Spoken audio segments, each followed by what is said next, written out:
मित्रों नमस्कार, मैं हूं अनिल। आपका स्वागत है हमारे YouTube चैनल गुरुजी स्टडी अड्डा में।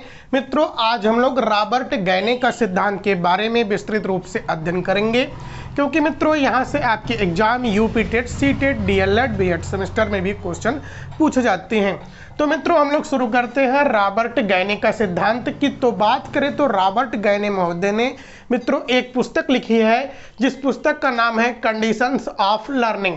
इसी पुस्तक में मित्रों इन्होंने दो बातें बताई हैं।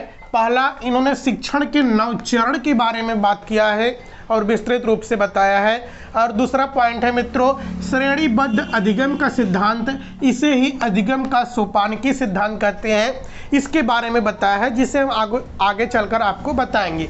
देखिए मित्रों, यदि हम बात करें रॉबर्ट गैने जो थे, या कहाँ के मनोवैज्ञानिक थे, या अमेरिका के मनोवैज्ञानिक थे। तो मित्रों सबसे पहले हम इनका देखते हैं शिक्षण के 9 चरण कौन से थे। तो दोस्तों शिक्षण के 9 चरण या पद भी हम इसे कह सकते हैं। तो इन्होंने शिक्षण के जो 9 चरण या पद बताए हैं वह है ध्यान आकर्षित करना, शिक्षण के उद्देश्य बताना, तीसरा है पूर्व ज्ञान से जोड़ना, चौथा है उद्दीपक प्रस्तुत करना, पांचवा है अधिगम के लिए मार्गदर्शन करना, छठवां है प्रदर्शन के लिए प्रोत्साहित करना, सातवां है प्रतिपुष्ट देना, आठवां है प्रदर्शन का आकलन करना, नौवां है ज्ञान या सीखे गए अधिगम के लिए स्थिर बनाना।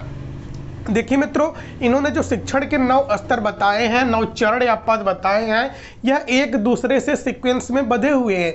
एक मित्रों यदि गड़बड़ हो जाता है या छूट जाता है तो अगले चरण पर हम लोग नहीं पहुंच पाएंगे। तो मित्रों देखिए क्या होता है कि सबसे पहला पॉइंट है ध्यान आकर्षित करना। तो मित्रों जैसे कि आपकी कक्षा में जो बच्चे बैठे हैं पहले से उनको त्रिभुज पता है, लेकिन आज आप नई कक्षा शुरू कर रहे हैं जिसमें आपको समकोण त्रिभुज के बारे में बताना है। तो मित्रों जब हम बच्चों के सामने पहले कोई त्रिभुज की आकृति प्रस्तुत करेंगे जो कि रंग बिरंगी हो, जो कि बच्चों को देखने में आकर्षक लगे, बच्चों को रुचिकर लगे, यानी कि मित्रों सबसे पहले क्या करेंगे, हम बच्चों का ध्यान आकर्षित करेंगे अपनी विषय वस्तु पर। फिर दोस्तों हम क्या करेंगे, फिर हम शिक्षण के उद्देश्य बताएंगे। बच्चों आज हम लोग समकोण त्रिभुज के बारे में अध्ययन करेंगे। तो समकोण आपको पहले से ही पता है कि त्रिभुज जो होता है वह कई प्रकार के होते हैं। समकोण त्रिभुज होता है, त्रिभुज भी होता है, अधिक कोण त्रिभुज होता है, न्यून कोण त्रिभुज होता है। तो बच्चे भी सोचेंगे अरे अभी तो हम तो सिर्फ त्रिभुज के बारे में जानते थे, त्रिभुज भी कई प्रकार के होते हैं। तो दोस्तों शिक्षण के उद्देश्य बताने के बाद हम बच्चों के पूर्व ज्ञान से जोड़ना, यानी कि बच्चों ने जो पहले से उनको ज्ञान प्राप्त है उसके साथ कनेक्ट करते हुए जो आज हम नया सिखा रहे हैं उसको जोड़ेंगे। जैसे कि मित्रों हम उनको बताएंगे, बच्चों आपने पहले से त्रिभुज आपको पता होता है, 3 भुजाओं से घिरी हुई आकृति को हम त्रिभुज कहते हैं। ठीक मित्रों उसी प्रकार से आज जो समकोण त्रिभुज हम आपको पढ़ा रहे हैं यह भी उसी प्रकार का होता है, लेकिन यह 90 अंश पर घिरा हुआ होता है। तो मित्रों फिर उसके बाद हम क्या करेंगे, उद्दीपक प्रस्तुत करना। उद्दीपक प्रस्तुत करना यानी कि हम बच्चों के सामने अपना जो है समकोण त्रिभुज के बारे में बताएंगे। देखिए मित्रों पहला लाइन हम ऐसे खींचेंगे जिसे हम लंब कहते हैं, लंब से सीधे रेखा खींचेंगे जिसे आधार कहते हैं, फिर इस पर एक कर्ण डाल देंगे और यहाँ से हम देखेंगे जो पहला सीधी लाइन है ये 90 अंश का होता है, इसे समकोण हम समकोण त्रिभुज कहते हैं। यानी कि बच्चों के सामने हम उद्दीपक को प्रस्तुत करेंगे, इसे हम क्या कहते हैं, इसे हम समकोण त्रिभुज कहते हैं। तो मित्रों फिर उसके बाद हम क्या करेंगे, बच्चों को सब कुछ बता लिए तो हम दोस्तों 5वें पॉइंट पर आ जाएंगे, अधिगम के लिए मार्गदर्शन करना। अब हम बच्चों से कहेंगे कि आप भी त्रिभुज समकोण त्रिभुज बनाकर दिखाइए। तो बच्चे क्या पहले बार में ही समकोण त्रिभुज बना लेगा, कुछ बच्चे बना पाएंगे, कुछ नहीं बना पाएंगे। तो मित्रों जो बच्चे नहीं बना पाएंगे उनको हम बताएंगे, फिर से आसानी से उनको सिखाएंगे। पहले हम एक सीधी पाई खींचेंगे, फिर उसके बाद इधर से सीधी पाई खींचेंगे जिसे आधार कहते हैं, इसे लंब कहते हैं। फिर हम इन दोनों रेखा को मिला देंगे, इसे कर्ण कहते हैं, इसे हम समकोण त्रिभुज कहते हैं। तो मित्रों हम बच्चों का मार्गदर्शन करने के बाद बच्चों से फिर कहेंगे, बच्चों को प्रदर्शन के लिए प्रोत्साहित करेंगे कि आप जो है समकोण त्रिभुज बनाइए, आप बना सकते हैं, ऐसा कुछ नहीं है कि त्रिभुज बना लिए समकोण त्रिभुज बहुत कठिन है। तो बच्चों को सीखने के लिए हम प्रोत्साहित करेंगे। तो मित्रों क्या है 7वें पॉइंट पर आ जाएंगे हम, प्रतिपुष्ट देना। प्रतिपुष्ट का मतलब होता है मित्रों फीडबैक देना। तब जब बच्चे ने त्रिभुज बना लिया, देखिए मित्रों बच्चा अच्छा त्रिभुज बनाया, खराब त्रिभुज बनाया, कभी भी उसे नकारात्मक प्रतिपुष्ट नहीं देना चाहिए, उसे सकारात्मक प्रतिपुष्ट देना चाहिए।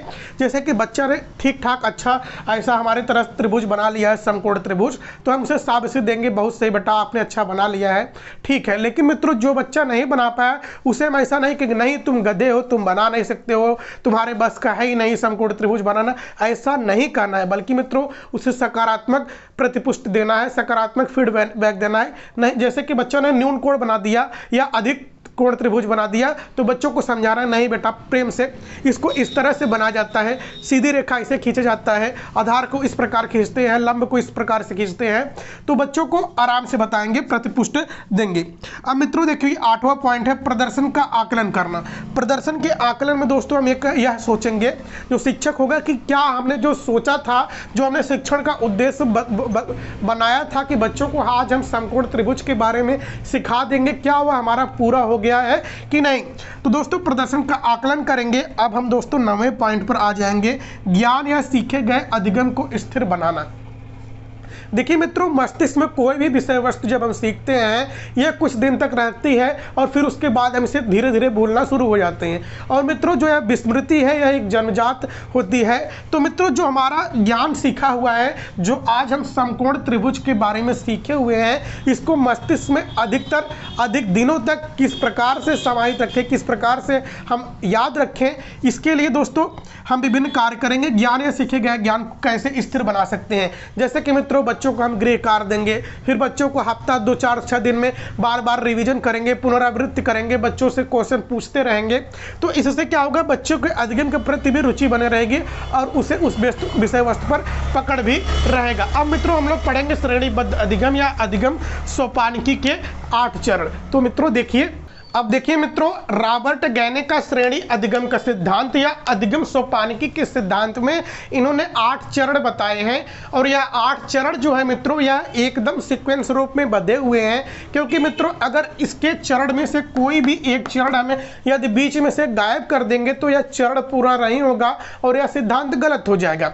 तो मित्रों जो यह 8 चरण है, पहला पॉइंट है संकेत अधिगम, दूसरा पॉइंट है उद्दीपन अनुक्रिया अधिगम, तीसरा पॉइंट है श्रृंखला अधिगम, चौथा पॉइंट है साहचर्य अधिगम, पांचवा पॉइंट है विभेदन अधिगम, छठवां पॉइंट है संप्रत्यय निर्माण अधिगम, सातवां पॉइंट है सिद्धांत अधिगम, आठवां पॉइंट है समस्या समाधान अधिगम। देखिए मित्रों किसी भी बालक को जब हम शुरू से सिखाते हैं तब हम क्या करते हैं, सबसे पहले कोई संकेत का सहारा लेते हैं। जैसे कि मित्रों कोई छोटा बच्चा है, छोटा बच्चा को हमको सिखाना है आ, तो आ सिखाने के लिए हम किसका संकेत का सहारा लेते हैं, सबसे पहले हम आम का सहारा लेते हैं और बच्चों को हम बताते हैं आ माने आम, आ माने आम, आ माने आम। तो बच्चा यार रटता है आ माने आम, लेकिन बच्चा क्या है, बच्चा आम को जानता है, आम के संकेत को जानता है, आम के साथ वह सीख रहा है किस शब्द को, आम के साथ वह सीख रहा है आ शब्द को। तो दोस्तों सबसे पहले हम संकेत अधिगम किसी सहारा लेंगे, संकेत अधिगम के सहारे हम किसी भी शब्द को बच्चों को सिखा सकते हैं। और मित्रों संकेत अधिगम जो है यह पावलोव के सिद्धांत पर कार्य करता है। जैसे कि मित्रों हमने कुत्ते को सामने पहले भोजन प्रस्तुत किया, भोजन के बाद हमने धीरे धीरे उसे घंटी की आवाज पर लार टपकाना सिखा दिया था। तो दोस्तों ठीक उसी प्रकार यह सिद्धांत कार्य करता है। संकेत अधिगम जो है कि बच्चों के सामने हम पहले कोई संकेत जो बच्चा पहले से जानता है, आम जानता है बच्चा, आ माने आम, आ माने आम कहते कहते हम बच्चों के सामने सिखा देते हैं कौन सा अक्षर, आ सिखा देते हैं। फिर देखिए मित्रों हम लोग आते हैं दूसरे पॉइंट पर, दूसरे चरण पर, उद्दीपक अनुक्रिया अध्ययन। उद्दीपक अनुक्रिया अध्ययन जो है मित्रों यह कार्य करता है थॉर्नडाइक के सिद्धांत पर। देखिए मित्रों उद्दीपक क्या है, उद्दीपक क्या है, उद्दीपक है आ। देखिए मित्रों जो शिक्षक है या पुस्तक है, शिक्षक जो लिखता है आ या पुस्तक में जो लिखा हुआ है आ वह कभी नहीं होता है क्या, गलत। तो मित्रों जो उद्दीपक का कार्य कौन करता है, उद्दीपक का कार्य करता है शिक्षक द्वारा लिखा हुआ आ। लेकिन मित्रों अनुक्रिया, अनुक्रिया कौन करता है, अनुक्रिया करता है छोटा सा बच्चा जो सीखने आता है विद्यालय में। यदि वह आ अच्छा से लिख लेता है तो उसकी अनुक्रिया सफल मानी जाती है, सही होती है। देखिए मित्रों, अनुक्रिया करना आ सीखना है, लेकिन आ को सही आ लिखना ही सही अनुक्रिया मानी जाएगी। यह नहीं कि आ उसने ऐसे बना दिया, लेकिन यदि वह आ को सही बनाता है तो इसे अनुक्रिया कहते हैं। तो दोस्तों, दूसरे चरण में सबसे पहले शिक्षक उद्दीपक को प्रस्तुत करेगा। आ इस प्रकार से लिखा जाता है, जब बच्चा सही से आ बना लेगा तो उसे अनुक्रिया कहेंगे, जब आ सही से बनाना सीख लेगा। तो मित्रों, दूसरे चरण में उद्दीपक अनुक्रिया अध्ययन आ जाता है। अब मित्रों, रॉबर्ट गैने की सिद्धांत में हम लोग पहुंचते हैं तीसरे चरण पर। तीसरा चरण है इनका श्रृंखला अधिगम। देखिए मित्रों, जब आ बच्चा सीख लिया, आ के बाद क्या आएगा? आ के बाद शब्दों का, वर्णों का श्रृंखला लगाएंगे हम लोग। छोटी ई बच्चों को देंगे, छोटी ई के बाद बड़ी ई देंगे, बड़ी ई के बाद हम बड़ा ऊ, छोटा ऊ देंगे, बड़ा ऊ देंगे। फिर इसी प्रकार से ए, ओ, औ, अंका इत्यादि जो है एक हम वर्ण का श्रृंखला लगा देंगे दोस्तों। तो यानी कि जैसे कि क सीखा बच्चा तो ख सिखाएंगे, फिर क, ख, ग, घ, अंग, इस प्रकार से सिखाते चले जाएंगे। और बच्चों को सामने हम एक लगा देंगे, क्या? वर्णों की श्रृंखला। तो दोस्तों क्या होगी? बच्चा धीरे धीरे जिस प्रकार से हमने आ सिखाया था उसी प्रकार से छोटी ई, बड़ी ई, छोटा ऊ, बड़ा ऊ इत्यादि वगैरह शब्दों की श्रृंखला, वर्णों की श्रृंखला को हम बच्चों के सामने सिखाएंगे।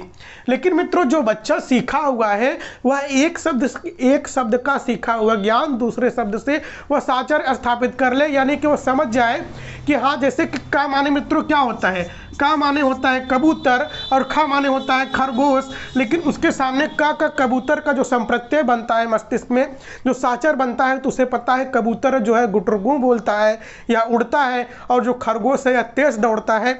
इन दोनों के बीच वह साचर स्थापित कर ले, यानी कि वर्णों के, यानी कि जब श्रृंखला अधिगम बन जाएगी, श्रृंखला के प्रत्येक अक्षर का वह साचर स्थापित करे। कि जैसे कि मित्रों, जो बिल्ली है, बिल्ली म्याऊं म्याऊं करती है, और दोस्तों जो कुत्ता है, कुत्ता भाव भाव करता है। इस प्रकार बच्चा जो है कुत्ता और बिल्ली के बीच साचर स्थापित करता है। ठीक उसी प्रकार दोस्तों, प्रत्येक शब्द या प्रत्येक वर्णों के बीच बच्चा साचर स्थापित करे। और यह कब आता है? जब हमको पता हो जाएगी श्रृंखला के बाद चौथे स्टेप पर आएंगे, तब हम बच्चों को साचर अधिगम कराएंगे। और देखिए मित्रों, सीखा हुआ ज्ञान जो साचर है, हम 5वें पॉइंट पर पहुंच जाएंगे कि एक दूसरे से मिले ना है। यानी कि दोस्तों, जो का है, का रहे, खा रहे, का माने कबूतर कबूतर ही रहे, खा माने खरगोश खरगोश ही रहे, एक दूसरे से मिले ना। यानी कि दोस्तों, कभी आज हमने सिखा का माने कबूतर, और दोस्तों कल कबूतर को खबूतर बोलने लगे, तो यह नहीं होगा। बल्कि दोस्तों, जो विभेदन है, विभेदन अपने उसी स्थान पर नियत रहे। तो इस प्रकार दोस्तों, एक शब्द का दूसरे शब्द के बीच विभेदन अधिगम होता है 5वें स्टेप में। अब मित्रों देखिए, संप्रत्यय निर्माण अधिगम, यानी कि मित्रों बच्चों का जो संप्रत्यय है, कबूतर पर, खरगोश पर, गमला पर, घड़ी पर, अंग माने कुछ ना इत्यादि पर उसका बना रहे, तो हम लोग पहुंच जाते हैं संप्रत्यय निर्माण अधिगम पर। अब देखिए मित्रों, 7वां पॉइंट आता है सिद्धांत अधिगम। सिद्धांत अधिगम में मित्रों, जैसे कि बच्चों को पहले से क्या पता होना चाहिए? समकोण त्रिभुज के बारे में पता होना चाहिए। जैसे मित्रों कि कोई भी बच्चों को पहले सिद्धांत पता होता है कि समकोण त्रिभुज के कर्ण पर बना वर्ग शेष दो कोणों के वर्गों के बराबर होता है। तो पहले दोस्तों, 7वें पॉइंट पर पहुंचने से पहले बच्चों को 6वां पॉइंट पता होना चाहिए, संप्रत्यय निर्माण अधिगम। यानी कि बच्चों को पहले पता होना चाहिए कि समकोण त्रिभुज क्या होता है, आधार क्या होता है, लंब क्या होता है, कर्ण क्या होता है। फिर उसके बाद बच्चा क्या बनाता है? सिद्धांत बनाता है। और मित्रों, 8वां पॉइंट समस्या समाधान। समस्या समाधान में मित्रों, जैसे कि कोई पाइथागोरस का प्रमेय है, पाइथागोरस के प्रमेय से संबंधित कोई भी प्रश्न आ जाए, बच्चों को उस प्रश्न का, समस्या का समाधान करने के लिए उसके पहले बच्चों को 7वां पॉइंट पता होना चाहिए कि पाइथागोरस प्रमेय का सिद्धांत क्या है। तब उसके बाद दोस्तों, पाइथागोरस के प्रमेय से संबंधित कोई भी समस्या का बच्चा क्या कर सकता है? समस्या का समाधान कर सकता है। तो मित्रों, इस प्रकार रॉबर्ट गेने के श्रेणीबद्ध अधिगम सिद्धांत के यह 8 चरण पूरे हो गए। तो वीडियो दोस्तों लाइक कीजिएगा, अपने हर एक ग्रुप में शेयर कीजिएगा। जय हिंद, जय भारत।